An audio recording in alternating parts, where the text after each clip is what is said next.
అంటే ఒక కొత్త లవ్ స్టోరీతో పాటు ఈ క్యారెక్టరైజేషన్లు పెట్టడానికి ఒక కైండ్ ఆఫ్ ఐడియాలజీ ఉంది సార్ సినిమాలో. అది సినిమాలో ఖచ్చితంగా రివీల్ అవుతుంది. ఒకసారి సినిమా ఓపెన్ తర్వాత ఓకే ఎందుకు చెప్పాలనుకున్నాడా, ఎందుకు ఆ పర్పస్ అన్నది ఖచ్చితంగా సినిమాలో అర్థమవుతుంది సార్. అండ్ ఇందాక ఏదైతే మనం లిరికల్ వీడియోలో చూసామో ప్రేమకి మాటలు అక్కర్లేదు చేతలు చాలు అన్నదాన్ని ఒక బ్యూటిఫుల్ ఆర్టిస్టిక్ వేలో అందరికీ సర్వ్ చేసేలాగా ప్రూవ్ చేయాలని ఈ కైండ్ ఆఫ్ క్యారెక్టరైజేషన్స్ ఇవి పెట్టుకొని రాసింది సార్. మోగ్లీ అనే టైటిల్ ఏంటి అని అంటే జస్ట్ లైక్ ఒక నార్మల్గా కొంతమంది ఊళ్ళల్లో ఇలా పెరిగిన వాళ్ళకి అడవిలో పెరిగిన కొంతమంది వాళ్ళు ఏదైనా స్క్రీన్ మీద ఒక క్యారెక్టర్ని చూసి ఇన్స్పైర్ అయ్యి పెట్టుకునే విధానం ఏదైతే ఉంటుందో ఇది అలాంటిదే సార్. సో అది కూడా ఇందులో హీరో క్యారెక్టరైజేషన్లో రిఫ్లెక్ట్ అవుతుంది.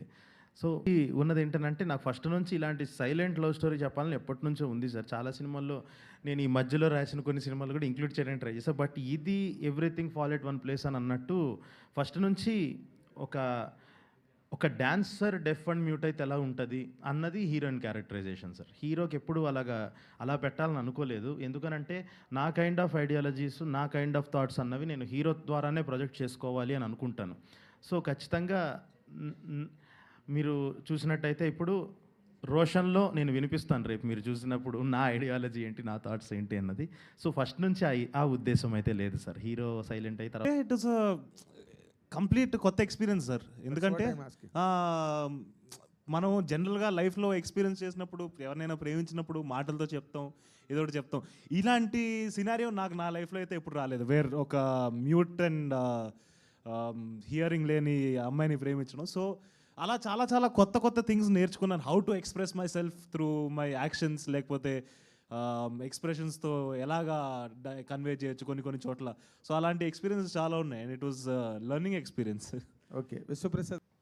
ఒక అంటే content based film with a span. అంటే ఇది సైలెంట్ లవ్ స్టోరీ అంటే you can get the feel of the movie. అది ఎంత అంటే ఒక రామ్ కామ్ కాదు, it's a love story. It has some comedy elements but it has lot of commercial elements. So ఇది అంటే మా బ్యానర్ ఒక నెగిటివ్ ట్రోలింగ్ ఉంటుంది. అంటే we have money, we spend money, we don't know how to make film అని. Mirai has proved little bit అనేది చాలా in a bigger way. So this will follow on to prove it's not money, the content matters and we can deliver content. Very good sir. All the very best all of you. కాల్బాయ్ గారు, భైరవ్ గారు పాట చాలా బాగుంది. Of course, before starting the film, we had workshops. Sir was there with us, and for this particular character, I learned sign language, which is the language for the deaf and dumb people. I also spent almost a week or so with the kids. Almost there were 100 kids who are deaf and dumb.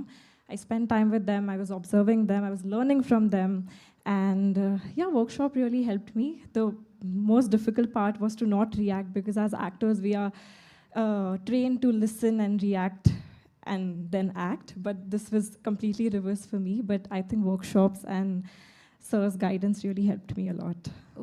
That question, bubble గమ్కి దీనికి అసలు చాలా difference ఉండబోతుందండి. ఎందుకంటే అది ఒక సిటీలో setup అయిన character, వాడి ఎమోషన్స్ కొంచెం లౌడ్గా ఉంటాయి, వాడి కోపం వస్తే. ఈ పర్టికులర్ క్యారెక్టర్కి వచ్చేస్తే ఏంటి అంటే చాలా ఇన్నసెన్స్ ఉంది, అంటే ఒక అమాయకత్వం. ఎందుకంటే వీడికి ఆ అడవి, ఆ పక్కన ఉండే ఊరు ఇవి తప్పితే ఏం తెలీదు. దానికి అప్పుడప్పుడు ఎవరైనా పనులకు వస్తే వాళ్ళతో ఇంటరాక్ట్ అవుతారేమో, కానీ ఆ అడవిని వదిలి వెళ్ళలేదు. So that way there is అలాగా చాలా డిఫరెన్స్ ఉంది. అండ్ నాకు కూడా అది చేయడం అనేది ఒక లెర్నింగ్ ఎక్స్పీరియన్స్. అంటే నేను ఒక కొత్త కోణాన్ని తెలుసుకున్నాను, అండ్ ఎలాగా అప్రోచ్ అవ్వాలి డిఫరెంట్ క్యారెక్టర్స్ అనేది ఇంకొంచెం అర్థమవుతూ వచ్చింది నాకు. సో మంచి ఎక్స్పీరియన్స్ ఉండింది అది. ఇట్స్ ఇప్పుడు కాదండి, నేను పీపుల్ మీడియా డిజిటల్ ఇన్సెప్షన్ నుంచి ఉన్నాను.